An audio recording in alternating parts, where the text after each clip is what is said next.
Your English is so good. You have great command of the tongue. Thanks.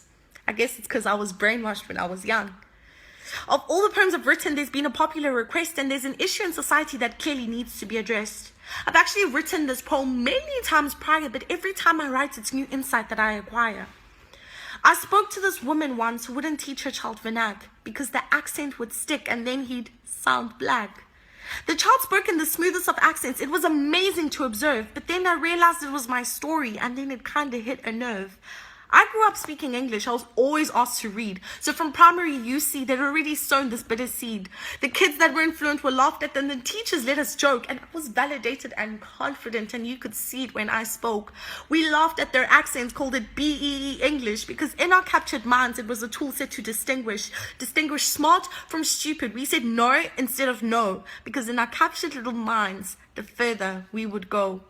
I said nauseous instead of nauseous, though I knew it wasn't right, but I said it because the lady mispronouncing it was white. We've let English become the cause of our humiliation, and in our aims of this perfect product of white assimilation. I remember I went to the homesteads and I couldn't understand my gran. My parents had messed up. This wasn't a part of their plan. The manner in which you speak don't indicate how much you know, and nor should a twang determine how far you'll ever go. It shouldn't. But it does. If you think I'm lying, just scroll through comments on any given page and you'll find somebody being ridiculed for simply trying to engage. We live in a world where a foreign language depicts if you're smart, where we use bombastic words to try and set ourselves apart. I abhor English when it's used as a measure for success, or even a crutch that people use solely to impress. And while I'm still on that, accents should not be celebrated, for it's not for showing off that language was solely created. Language in its essence was made for communication, so why should you ridicule my mispronunciation when you understand what I'm clearly trying to convey, when you understand the words that I am trying to say? The same people won't laugh if you get a Zulu word incorrect, and the foreign we praise but our own we neglect. So when did I reach my epiphany?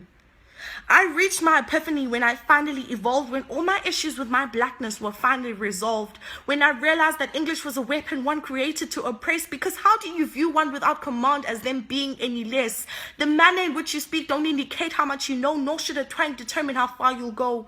English has a dark past, one bold to erase our own, and I hope I'm kind of making sense in this highly emotive poem.